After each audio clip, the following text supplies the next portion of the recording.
Born into poverty, raised in an orphanage, fueled by relentless ambition, built one of the most well-known luxury brands, all while avoiding persecution for aiding an evil regime. This is the remarkable story of Coco Chanel, a woman whose creativity transcended time, inspiring generations with her timeless elegance. Her story begins in the vibrant town of Saumur, Maine-et-Loire, in the year 1883. Gabrielle Bonheur Chanel, known affectionately as Coco, was born into a modest home to Jeanne Deauville Chanel, a diligent laundrywoman, and Albert Chanel, a wanderlust-filled street vendor. Theirs was a life of humble means, constantly on the move, peddling work clothes and undergarments to eke out a living. The young Coco was surrounded by the bustling streets and the hard-working spirit of her parents. However, fate had an unexpected twist in store for her. Tragedy struck when Coco was just 11 years old. Her mother, Jeanne, passed away, leaving behind a grieving family. Albert, unable to care for all 6 children, made a heart-wrenching decision. He sent his sons to toil as farm laborers and entrusted his daughters to the care of the Convent of Aubazine. The convent, run by the devoted congregation of the Sacred Heart of Mary, became Coco's new home. Amidst the stern discipline and humble surroundings, she discovered a hidden talent, the art of sewing. Stitch by stitch, she honed her skills, finding solace in the delicate fabrics and the rhythmic hum of the sewing machine. As Coco grew into a young woman, her spirit yearned for more. Aged out of the orphanage at 18, she left the sheltered walls of Aubazine and found herself in the bustling town of Moulins. In a boarding house for Catholic girls, she found refuge and new opportunities. It was during this transformative time that Coco Chanel's dreams began to take shape. With a fierce determination burning within her, she set her sights on a future filled with creativity, independence, and a longing to break free from the constraints of her past. Though Coco would later weave tales of glamour and mystique around her childhood, her early years were firmly rooted in resilience and the relentless pursuit of her passion. From the humble streets of Saumur to the convent halls of Aubazine, the seeds of a legendary fashion empire were sown. Having honed her sewing skills during her time at Aubazine, Coco Chanel found employment as a seamstress. But it was not just the needle and thread that captured her attention. In the evenings, she graced the stage of a cabaret, singing and captivating the crowd with her youthful allure. Coco's performances in the cabaret, often singing the popular song "Who Has Seen Coco?" earned her the nickname Coco. The name stuck, and Coco Chanel became a persona that would resonate throughout history. In 1906, Coco ventured to the spa resort town of Vichy, hoping to make her mark as a performer. With its vibrant entertainment scene, she saw an opportunity to shine on stage. But while her youth and physical charms impressed those she auditioned for, her singing voice fell short, and her dreams of a serious stage career began to fade. Undeterred, she returned to her familiar haunt, La Rotonde in Moulins. She embraced a new chapter in her journey. Reflecting on her experiences, Coco came to the realization that the stage was not her destined path. At the vibrant city of Moulins, she crossed paths with Etienne Balsan, a charismatic French ex-cavalry officer and textile heir. At the age of 23, she became Balsan's muse and mistress. For the next 3 years, Coco embraced a life of luxury and self-indulgence at Balsan's chateau. Surrounded by opulence, her desires were fulfilled, and she was adorned with diamonds, dresses, and pearls. It was within this world of excess that her creative fire began to ignite. Yet, fate had another surprise in store for Coco. In 1908, she fell in love with Captain Arthur Edward Boy Capel, a captivating figure from the English upper class. Their passionate affair would shape both her personal life and her future in fashion. Capel's influence on Coco was undeniable.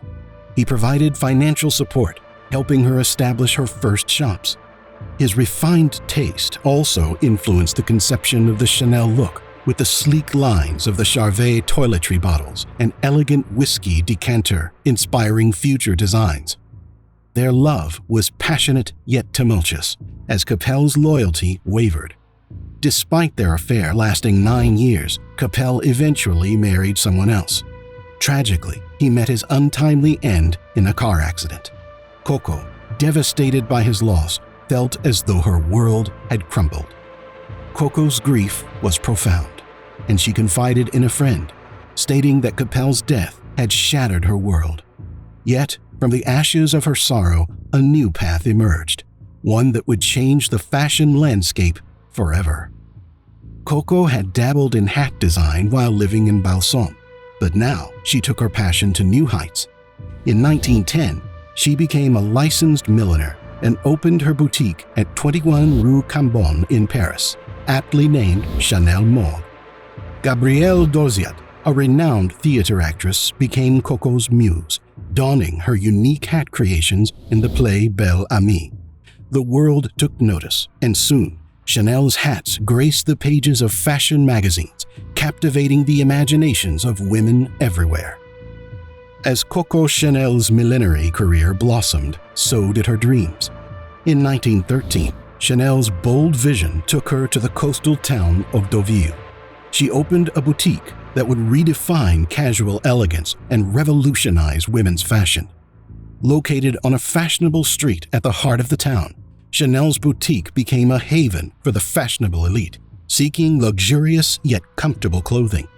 She introduced deluxe casual wear, crafted from unexpected fabrics such as jersey and tricot, which were traditionally used for men's underwear. Chanel's creations included stylish hats, jackets, sweaters, and the iconic marinière, the sailor blouse. But her success in Deauville wasn't just about the clothes. Chanel enlisted the dedicated support of her sister Antoinette and her aunt Adrienne, who modeled her designs with elegance and grace. Together, they paraded through the town, capturing the attention and admiration of the fashionable crowd. Inspired by her triumph in Deauville, Chanel set her sights on another prestigious destination, Biarritz. Situated on the picturesque Côte Basque and attracting wealthy Spanish clients seeking refuge from the war, Biarritz offered the perfect playground for Chanel's creative endeavors. Chanel's boutique in Biarritz was no ordinary storefront. It was housed in a magnificent villa opposite the casino, exuding an air of sophistication and exclusivity. The venture proved to be an immediate success, and within a year, Chanel was able to repay Capel's initial investment, solidifying her position as a trailblazing entrepreneur. By 1919, Chanel had established herself as a couturière, and her Maison de Couture was situated at 31 Rue Cambon in Paris. The stage was set for the next chapter in Coco Chanel's remarkable journey. In 1918, Coco Chanel made a significant investment that would forever shape her legacy. She purchased the building at 31 Rue Cambon, one of the most prestigious addresses in Paris. This bold move marked the beginning of her journey towards establishing a fashion empire that would revolutionize the industry. By 1921, Chanel transformed the space at 31 Rue Cambon into an innovative boutique, offering a wide range of clothing, hats, and accessories. Her unique vision and attention to detail attracted a loyal clientele, and her offerings expanded to include exquisite jewelry and captivating fragrances. The success of her boutique led to the acquisition of 5 additional properties on Rue Cambon, solidifying her presence in the fashion world and establishing Chanel as a formidable force. In addition to her impact on the world of fashion, Chanel left an indelible mark on the realm of perfumery. Chanel No. 5, launched in 1921, remains one of the most iconic and coveted fragrances of all time. With its complex composition and captivating scent, Chanel No. 5 embodied Chanel's vision of modern femininity, forever changing the fragrance industry. Amidst her rise in the fashion industry, Coco Chanel's life took an intriguing turn in 1920 when she was introduced to the renowned Russian composer Igor Stravinsky. This meeting was facilitated by Sergei Diaghilev, the impresario of the Ballet Russe, a prestigious ballet company. Chanel extended her hospitality to the Stravinsky family, offering them shelter in her new home, Bel Respiro, located in Garches, a suburb of Paris. During their stay, Chanel became deeply involved with the world of dance. She not only designed costumes for the Ballet Russe, but also provided financial support to ensure the success of Stravinsky's masterpiece, Le Sacre du Printemps, The Rite of Spring. This collaboration with Diaghilev and the talented dancer Vaslav Nijinsky resulted in remarkable productions such as Le Train Bleu, Orphaned, and Des Poireaux. Chanel's foray into the realm of dance not only showcased her artistic versatility, but also solidified her reputation as a patron of the arts. In 1922, another pivotal encounter occurred at the Longchamps races when Théophile Bader, the founder of Paris Galeries Lafayette, introduced Chanel to businessman Pierre Werthemeyer. Recognizing the potential of Chanel's iconic fragrance, Chanel No. 5, Bader proposed selling it in his department store. This led to a partnership with the Werthemeyer brothers, who took on the financing, production, marketing, and distribution of Chanel No. 5. This collaboration proved to be a turning point for Chanel, as it allowed her to reach a wider audience and cement her name as a trailblazer in the beauty industry. Chanel's atelier, the creative hub of her fashion empire, was a sight to behold. The writer Colette, who moved in the same circles as Chanel, vividly described her in action.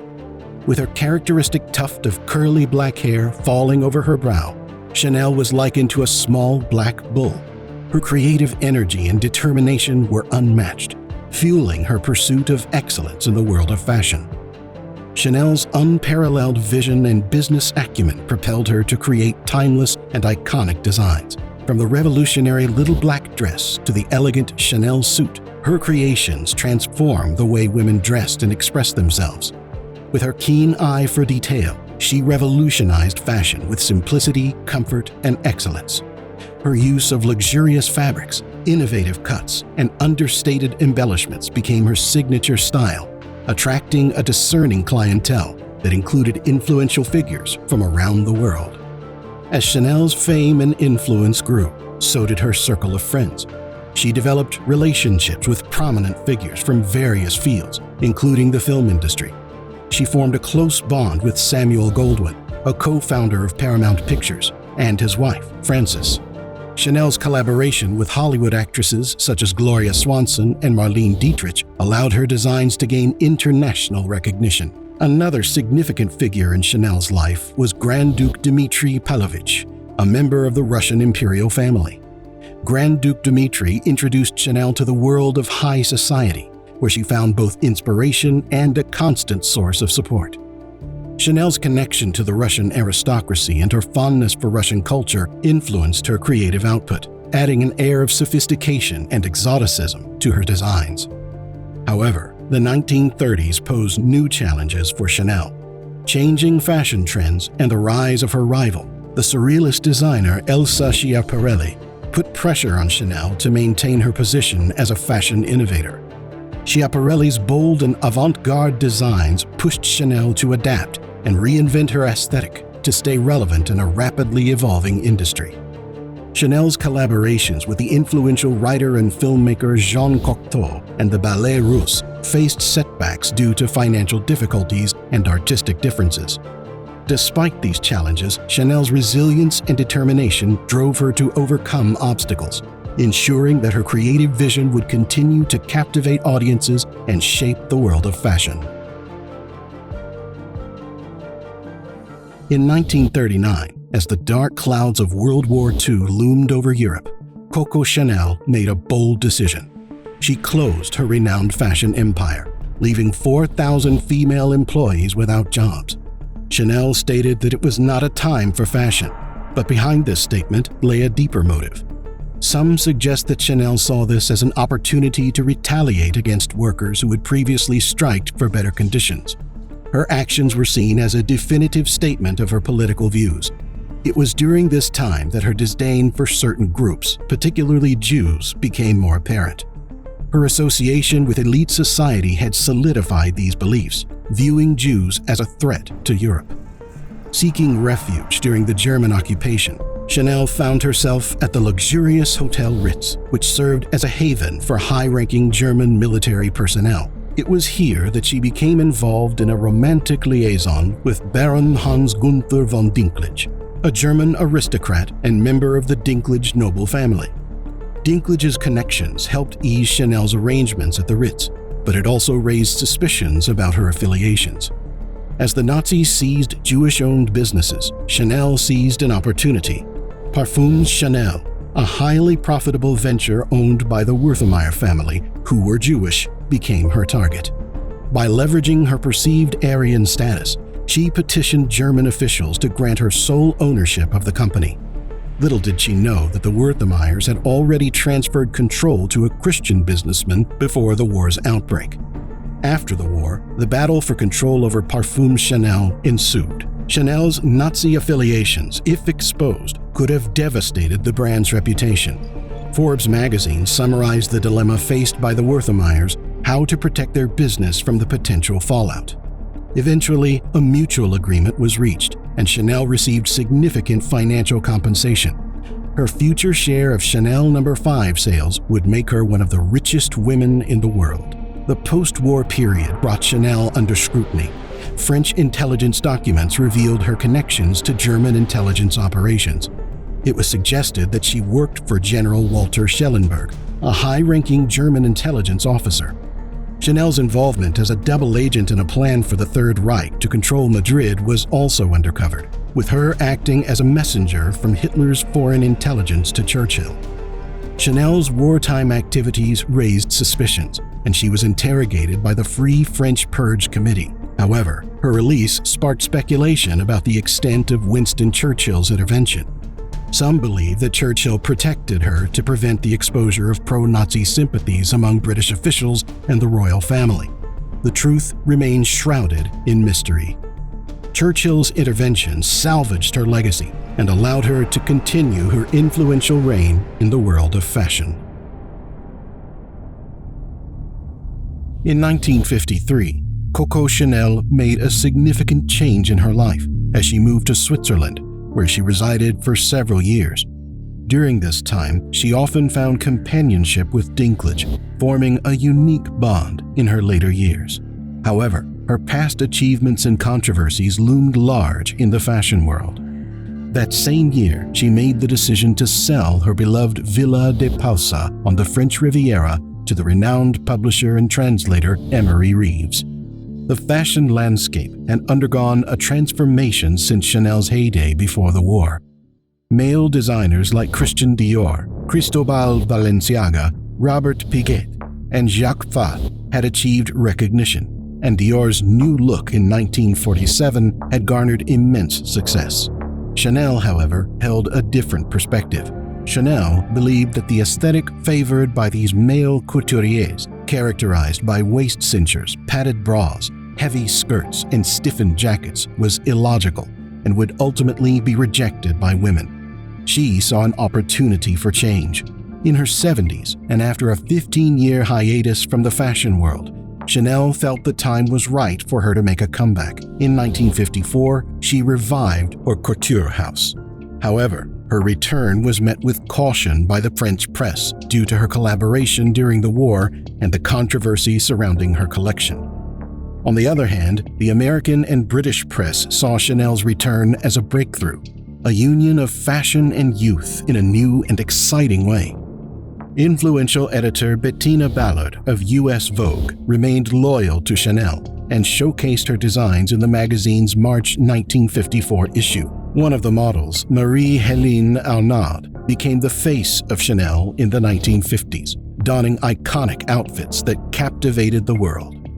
But as time went on, Chanel's personal life took a toll on her. She grew tyrannical and lonely, seeking companionship with Jacques Chazot and her confidant, Lilou Marquand. Aimé de Heron, a Brazilian friend who shared happy memories of better times, also provided solace. Together, they strolled through the streets of Paris, cherishing their friendship. Despite her declining health and the weight of her age at 87, she continued working on her spring catalog, keeping her routine as usual. However, one fateful day after returning from a long drive, feeling unwell, she retired to bed early. January 10, 1971. Coco Chanel passed away at her beloved Hotel Ritz, her home for over 3 decades. The fashion world mourned her loss, and her funeral was held at the Église de la Madeleine.